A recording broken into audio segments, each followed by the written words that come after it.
Wa- Eleanor Roosevelt wore several hats. She was a politician, first lady, diplomat, journalist, activist. Not only that, she also served as the United States delegate to the United Nations for 7 years. She was head of the United Nations Human Rights Commission, and she helped to write the 1948 United Nations Declaration of Human Rights. In the US, Eleanor redefined the role of First Lady. She led by example, advocating civil rights for African and Asian Americans and for a greater role for women in the workplace and society. Before her death, Eleanor Roosevelt was described as one of the most esteemed women in the world, and her work and legacy lives on. We can definitely say that Eleanor was an iconic leader. Welcome to Wisdom for Work. I'm Toyin Adewumi, an organizational health consultant and coach. And this is the podcast where I uncover practical advice and real world insights to help you thrive in your career and your work environment. Whether you're just starting out or navigating workplace challenges, there's something here for everyone, including organizations, line managers, supervisors, human resources experts. Today's episode is all about lessons to learn from great leaders. And I have about 3 things that I would like to share about great leaders. You see, leadership is more than just a title. It's about influence, it's about vision and the ability to inspire others. As a lecturer, one of the modules that I facilitate is on leadership in the healthcare sector. And it is a topic that is so dear to my heart because everything hinges on leadership. But don't worry, today is not going to be a lecture. Instead, I would like to explore some timeless lessons from iconic leaders and share actionable tips to help you apply these principles in your own work life. I will also share some of my personal experiences. So let's get started. The number one point that I would like to share today on lessons from great leaders is the power of vision. The power of vision. Visions are so powerful. They help to motivate and give directions. And I have seen that one thing that all great leaders have in common is vision. Think of Martin Luther King Jr.'s I Have a Dream speech. Martin Luther shares his dream that one day on the red hills of Georgia, sons of former slaves and the sons of former slave owners will be able to sit down together at the table of brotherhood. He shared about his dream that one day the heat of oppression will be transformed into an oasis of freedom and justice. Martin Luther had a clear vision. He had a clear picture of the future he wanted to create. And he was able to communicate it so powerfully and passionately, such that others couldn't help but follow. In 2012, when I took over an occupational health department as a manager. I had a vision and dream of a service that delivers a safe, effective, and quality occupational health service. A service that aligns with the organization's missions as well as met the needs of the service users. I had a vision and commitment to creativity, and I was able to share this vision with the leadership of the organization at the time, as well as my team members. And everyone was able to latch on to that vision. As a result of this, my team received accolades from the leadership of the organization, and my team even received an award from the Mayor of London for the organization. Without being clear of your vision, you cannot effectively share it with other people. And don't get me wrong, we had challenges at every step of the way. However, having a vision statement helped me and my team to have a focus as we kept going back to the written statement. So, here's a takeaway for you today. To lead effectively, start by clarifying your own vision. Ask yourself, what do I want to achieve? Why does it matter? Why must I achieve this vision? And how can I inspire other people to share this vision?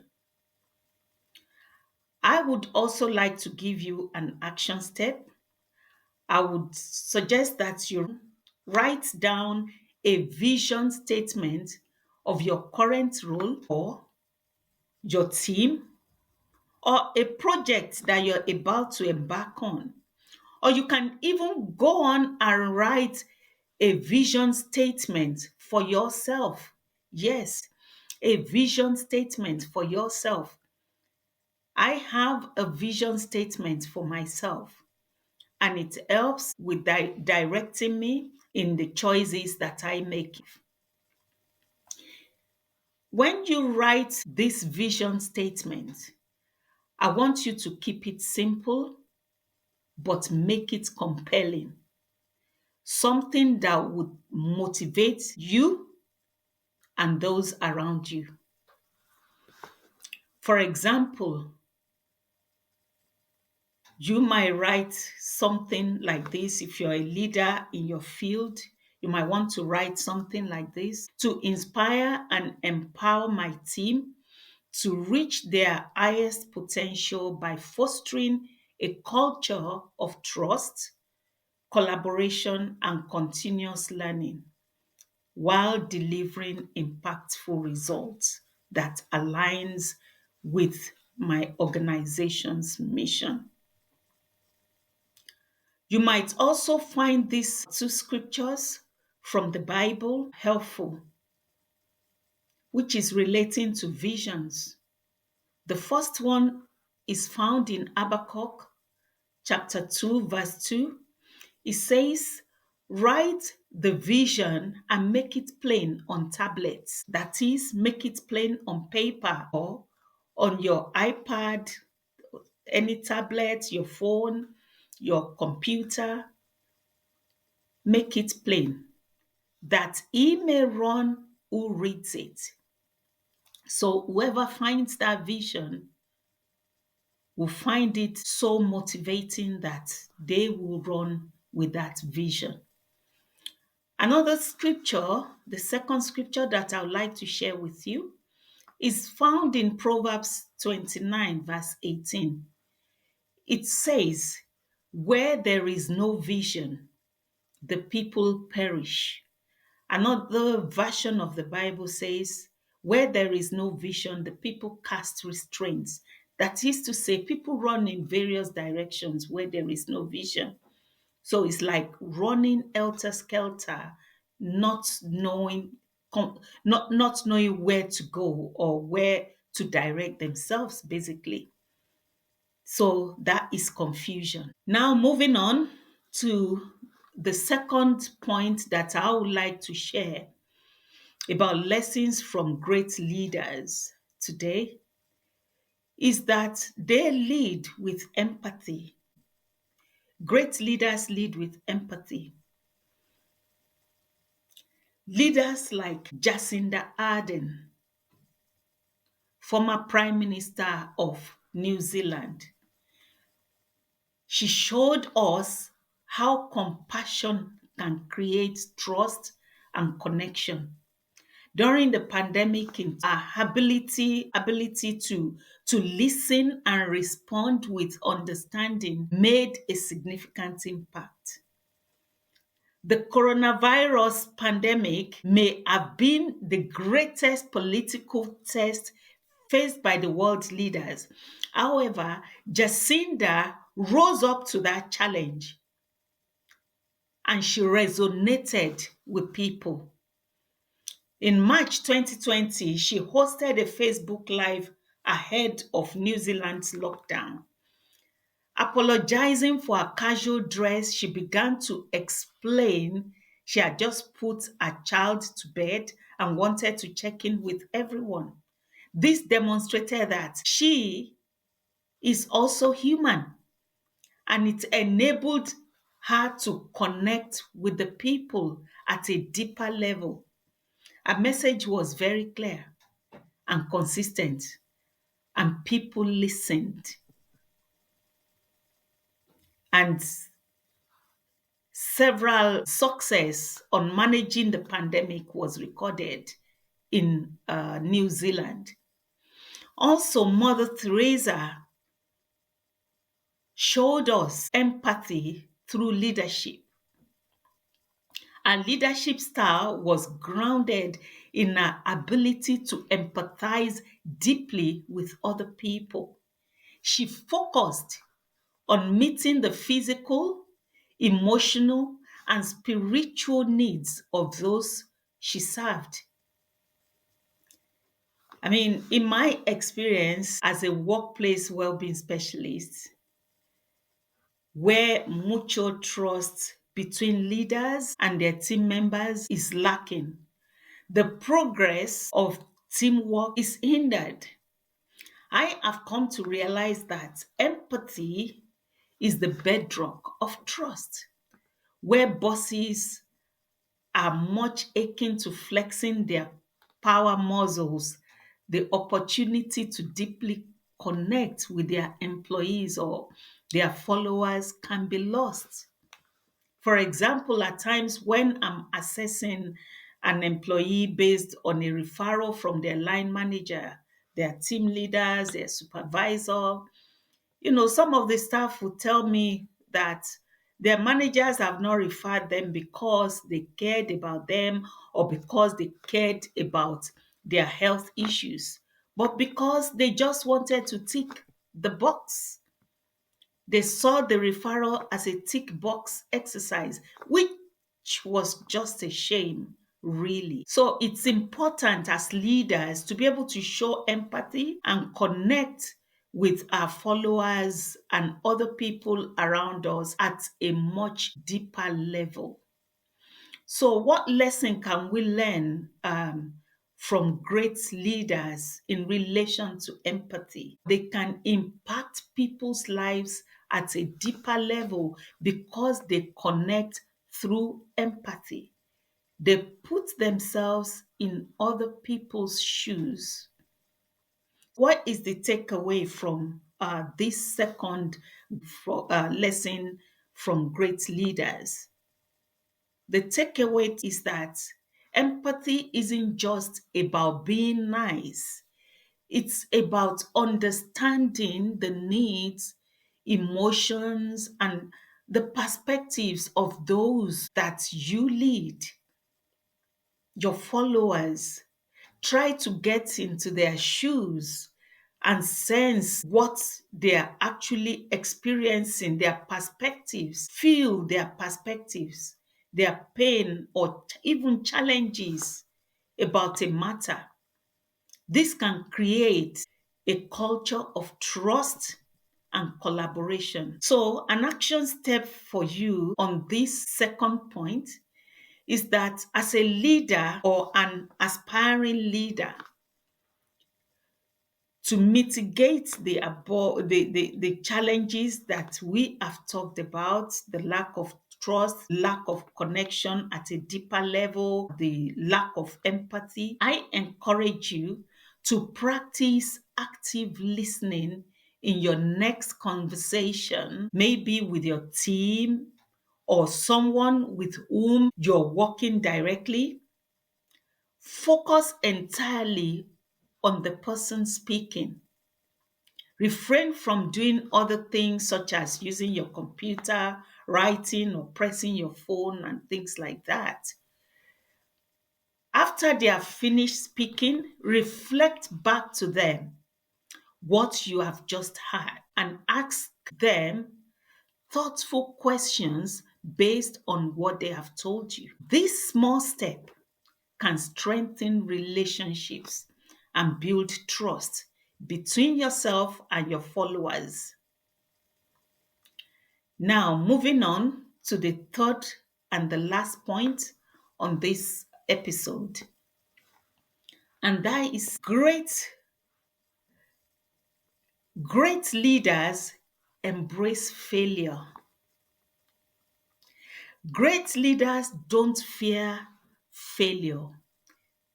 Instead, they embrace it as a stepping stone to success. For instance, Blakely is an inspiring entrepreneur, innovator, a leader in her sector, and she was known as the founder of Spanx, a company that revolutionized the shapewear industry. Her journey is a testament to resilience, creativity, and determination. Despite all odds being turned down at every stage, Sarah persevered and persisted. She never got discouraged. Of course, she might have been discouraged, but she did not allow her discouragement to hold her back. She credits much of her success to her willingness to fail. So, what makes Sarah resilient? It was her willingness to fail and learn from her mistakes. Sarah credits her resilience to a unique lesson from her father. She said when she was growing up, her father would ask her and her brother, "What did you fail at today?" And this reframed failure as an opportunity to learn and grow for her. And I ask you the same question. What did you fail at today? What did you fail at yesterday? Sarah embraced risks, knowing that failure was part of the journey to success. So, the lesson to learn from this is that reframing failure as a stepping stone fosters innovation and courage. Use your failure as a stepping stone. The phrase stepping stone brings back a memory. This is my personal experience. Many years ago, I relocated to the UK in the early 1990s. Even though I was a qualified nurse and midwife in Nigeria, when I got here, I got to the UK, I struggled to find a hospital where I could undertake my adaptation course so that I could become registered as a nurse in the UK. And I wrote so many letters, over 150 letters, to different schools and making applications, but everything was turned down. At a point, a friend approached me and said, while you're still waiting to get your nursing registration sorted, why don't you consider working temporarily somewhere else? And I thought it was a good idea. So I agreed. And they found me a job. It was a cleaning job. And every time I went to that job, I thought, my father must never hear of this. How could I explain to him that as a qualified nurse or midwife, I'm now working as a cleaner? And every time I was taunted, I kept having the negative thoughts that, you see, this is the end of your nursing career. You're now going to become a cleaner from today onwards. And I remember the first time that thought came to my mind, I told myself outright that, Toyin, listen, this is your stepping stone, not your stumbling block. And each time the thought will come back again, and I will keep telling myself the same thing, that this is my stepping stone, not my stumbling block. Miraculously, 2 months into the cleaning job, I was offered an admission into a reputable college of nursing in London. And the rest is history today. That cleaning job became my stepping stone. So I don't know what you're going through in your career or in your work environment today. I want you to take on that challenge head on and take it as your stepping stone, making yourself to understand that this is your stepping stone and not your stumbling block. Learn all the lessons that you can learn while you're where you're at the moment, whatever it is, whether positive or negative, learn whatever you can learn and move on. The key takeaway from this number 3 point is the fact that failure isn't the opposite of success. It's a part of the journey. It's a part of the journey. And this is your action step for this third point. I want you to reflect on a recent setback and identify one key lesson you've learned. Share this insight with your team to encourage a culture of growth and resilience. Leaders who model resilience and adaptability inspire their team to take risks and innovate. We must never be too careful such that we don't make any move in life. We must never make it to feel as if everything is always rosy. On a stalk of roses, there are several thorns on it. So, in concluding this episode, the wisdom for today is that leadership is a journey. It is not a destination.